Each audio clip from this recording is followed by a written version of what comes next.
A lot of rise and fall channels on YouTube seem to have an interest in the length of a content creator's career. How long will they last? I'm interested in that too, and I'm also interested in streamers who are terminally online. So today, I'm gonna talk about it.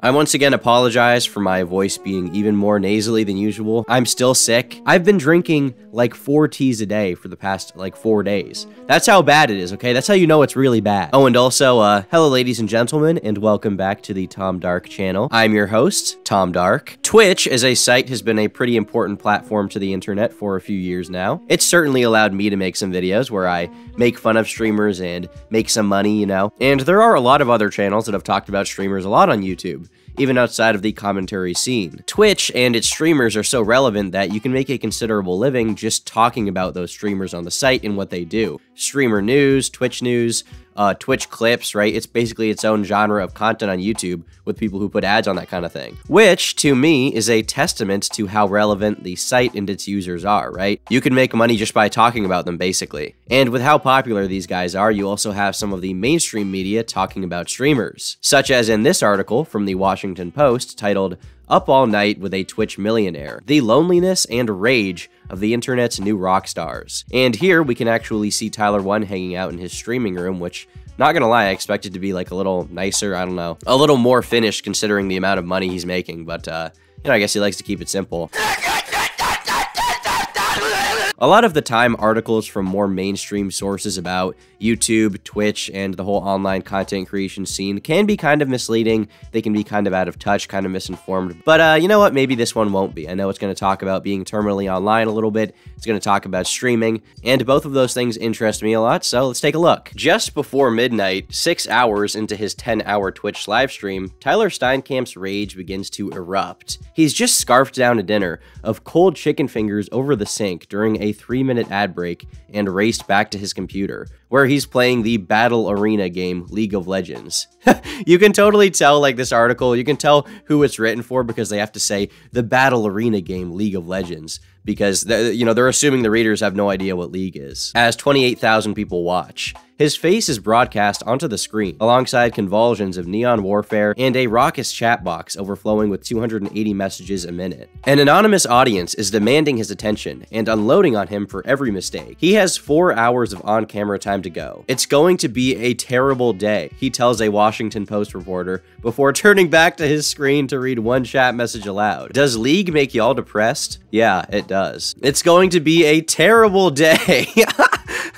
I wonder if he said that like as a joke or if he said that earnestly. I mean, I guess I can't really tell the tone from the article so far, but I don't know, something about that. Like, I tend to hear that a lot from people who play League. You know, they're about to get on and they're like, it's gonna be a shitty fucking day. Also, I really wish we had a recording of this guy eating his chicken fingers just hunched over his sink, eating them completely cold, like wide-eyed, staring at you as you watch him eat his chicken fingers. Unfortunately, we don't have footage of that, but, you know, maybe the next time the Washington Post visits him, they can get that for us. Girlfriend made me chicken parm. Look how good this fucking looks. Hold on.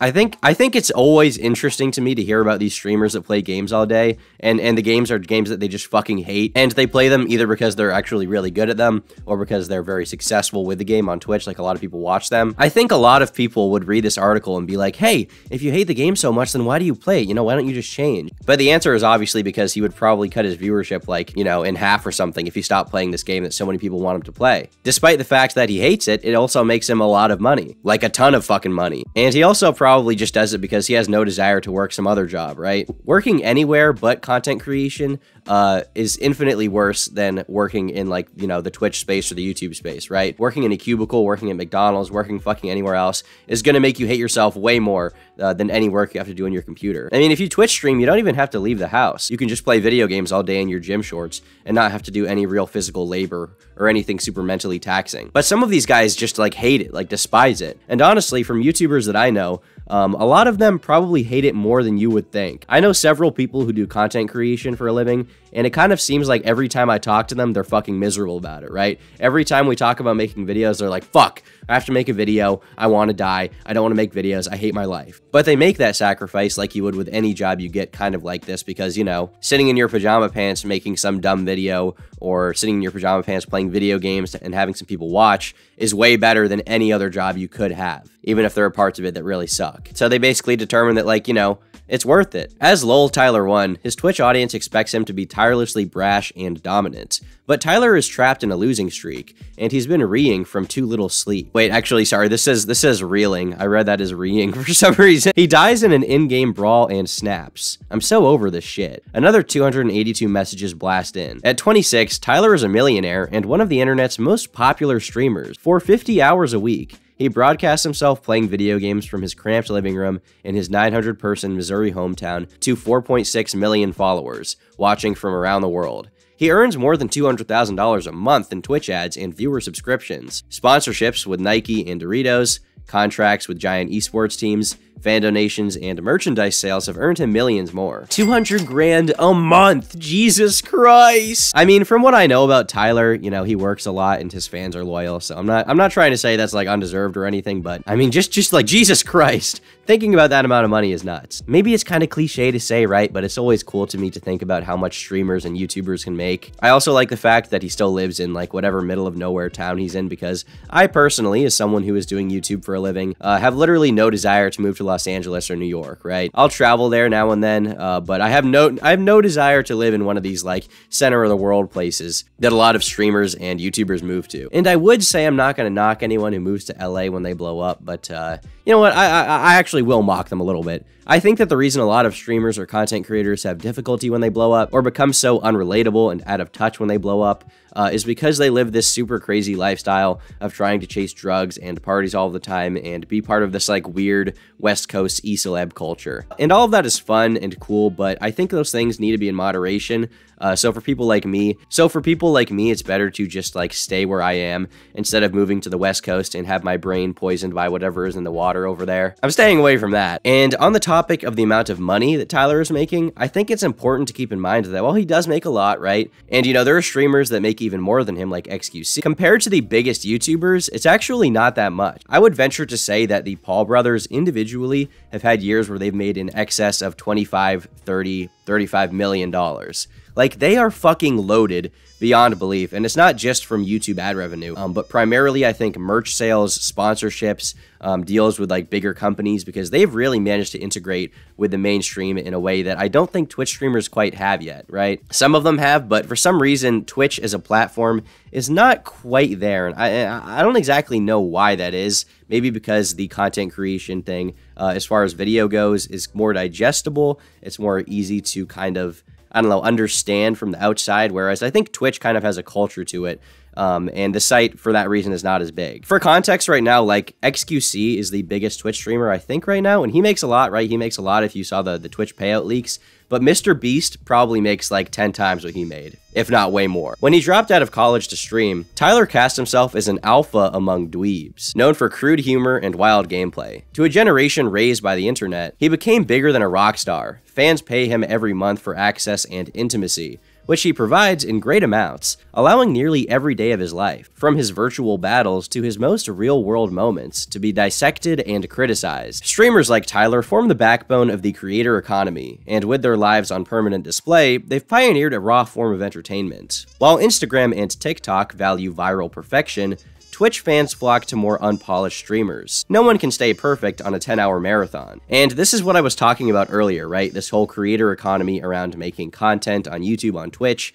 You can kind of make a living basically clipping streamers right now, and just sandwiching that with explanations of the context around those clips that you gathered from livestream fails. Meanwhile, you have people like XQC and Hassan who basically make a living reacting to what other people are doing, reacting to YouTube videos. And so there's this weird circular cycle where someone makes a YouTube video, which is about something else, and then let's say XQC or Hassan react to that video, and then that, you know, reaction gets clipped and put on YouTube. And then YouTubers will talk about that reaction. It's a very strange way that, you know, the internet works, but I guess it's not a bad thing. That's just kind of the whole meme on YouTube, the internet, Twitch in general. And I think the cool thing that Twitch provides is kind of like the raw content, because I personally am someone who enjoys what would be called in today's kind of market long form content. And by that, I don't mean videos that are like hours long, right? I basically mean anything over 20 seconds long, because right now half of the internet is run on content that is even less than that with how successful TikTok is. TikTok actually recently surpassed Google to be the most visited site on the internet. So this super short content that has a lot of potential to go viral and is really accessible and really easy to just watch really quickly, all of that stuff is blowing the fuck up way more than anything else right now. YouTube and Twitch don't have shit on TikTok. But the punishing need to stay relevant in a super saturated market is also fueling severe burnout. After 5 years of building an unapologetically aggressive persona for an audience of mostly young men, Tyler is exhausted by the expectations of an unforgiving crowd. Tyler, whose father is black, has endured years of personal insults and sometimes explicitly racist abuse. And I guess, here we go with this part. I don't understand why, like, the downsides of content creation are always framed in these articles as, people saying mean things online. I mean, to an extent, I get it, but there must be greater problems in these people's lives than, like, getting a few mean chat messages or getting some racist like tweets or something, right? Like, there's got to be a little more. I feel like if mean comments are the biggest downside to live streaming, then, honestly, who gives a shit? You're making $200,000 a month. Who cares, right? But at the same time, like, I don't even know if Tyler is the one who's really affected by this, and I doubt he's going to sleep crying about it every night. About some mean people in his chat. He's probably pretty used to it. He can probably deal with it by now. The dude experiences that every day. Maybe that was more of the author's framing of this article. I can't really tell. And as his online world has grown, his real world began to shrink dramatically. Tyler has millions of fans, but no friends. Before spending a recent day with a Post reporter, no one besides his girlfriend and family had visited his house in several years. "There are just eyes on you. Always on you," he said. "Kids grew up watching me for 10 hours a day. It feels like it's been my whole life." Twitch officials acknowledge that some streamers suffer from burnout and harassment. The company recently hosted a creator burnout workshop and offers mental health guides for concerns about addiction and self-harm. "We recognize that while creating content is an incredibly rewarding creative experience, a public life online comes with its own pressures and challenges," a Twitch spokesperson said. Now, this is something that I personally find pretty interesting. There have been a lot of articles I've seen about online burnout and streamer burnout, and even videos, right? There's a lot of discussion around it. The sort of downsides of streaming and content creation, the mental health issues around it. And I understand that to an extent. I understand why it's an important discussion. The terminally online meme is something that I can definitely relate to a bit, right? As someone who spends a lot of my time making YouTube videos, thinking about YouTube videos, watching other people's YouTube videos. Definitely, as I become a little more successful as time goes on, I kind of feel myself spending less time in whatever you would call the real world, right? I dropped out of college because I hated it, so now I'm technically doing content creation full-time as my job, which feels pretty good. But especially on Twitch, I think that these guys feel this urge to basically sacrifice everything for their success and push themselves to the absolute limit, right? No friends, they don't talk to their family, they don't talk to their girlfriend, they just stream, and that's the only thing they do, and that's the only thing they care about. But this is kind of being reframed as like a new problem and a new thing, when in reality, like, this has existed, since the beginning of time. People who have wanted to succeed have been giving it their all and sacrificing a little bit of their sanity for that for a very, very long time. Sometimes to be the best, you have to give that shit up in order to achieve what you want. Some are willing to make that choice and have to live with it and are okay with that. And some would really rather stream a few hours a day and spend the rest of their time smoking weed or something like that. So I kind of take issue with this framing of like mental health around streaming because, it's just not a new thing, right? While I think that maybe a light should be shined on it and it's important to acknowledge, it kind of pisses me off when YouTubers and streamers and sometimes, these articles will act like it's the platform's duty to save their mental health. I talked about this a bit before in another video I did recently, where I talked about the 1 out of 10 rating system and a bunch of YouTubers complaining about that. Pushing this change under creator well-being is so disingenuous when that rating system still exists. Well, I did not like or retweet this tweet because I don't agree. I vehemently, strongly disagree. Well, I agree that YouTube is being disingenuous about really caring about the mental health of creators because, frankly, what can you expect? Even if they wanted to, a company cannot fix the mental health of or help the mental health of hundreds of thousands of creators in any way. They're not your therapists, they're a website. The rating system is a great thing. The nature to any job is that sometimes you do better and sometimes you do worse. Sometimes you will do well and sometimes you won't.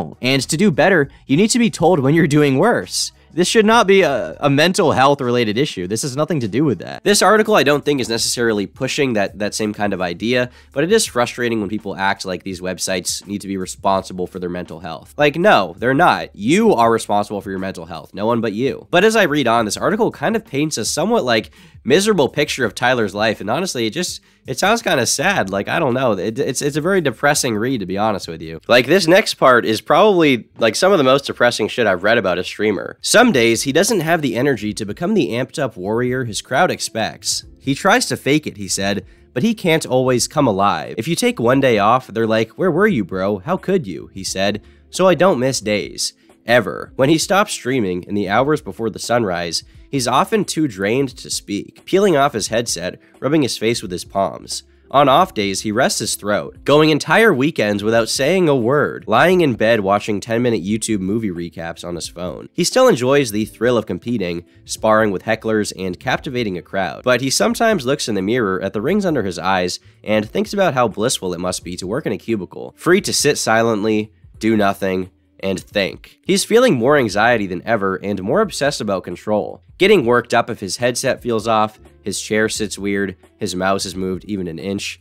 How bad is it going to get? He said. In 5 years, am I not going to function if my right shoelace is tighter than my left? This does not sound like an amazing lifestyle to be living, but as the article states, you know, he does like some aspects of streaming, and there are parts of it that he knows are amazing and appreciates and has a lot of fun with, and at the same time, he knows he's setting up his future for success. He's not spending a ton of money, he's putting most of it away. But I guess what this has me personally thinking about is like, how long will all of this last? And by the time it's over, you know, what will you even have to enjoy? What will you even have to like, you know, if you don't have more roots down in real life? Who are you going to be? Which is why I think, as tempting as it is to sacrifice everything for content creation, I just don't think it's a completely good idea in most cases, right? You can sacrifice your ability to be happy right now, but if you give up your ability to be happy in the future at any point, then that's a very bad thing. You don't want to fry your brain cells to the point that nothing outside of making videos or Twitch streaming makes you happy at all. I'm not going to read this entire article in this video, it's pretty long, so not going to do that to myself or you guys in the video, but if you have the attention span, you can definitely go check it out. As fun as being 1000% terminally online is, sometimes, you know, the rewards can be fun from that for sure. I think it's important, boys, to remember that 1% that you maybe don't give up, that 1% you keep, you know, maybe your friends in real life, your friends from your hometown, your social life. I think those things are kind of important. So keep that in your life a little bit, okay? Don't become completely miserable. Don't become completely terminally online. Or else, you know, you may make a bunch of money from it. You may have some success from it, but when it's over, what's there going to be, you know? If you guys liked this video, then be sure to leave a like on it. If you disliked it, then leave a dislike. And leave a comment down below with your thoughts on all of this. As always, I've been Tom Dark, or... Wait, do I say that? I don't think I even say that. I'm Tom Dark. Thanks for watching. See you all in the next one. Bye.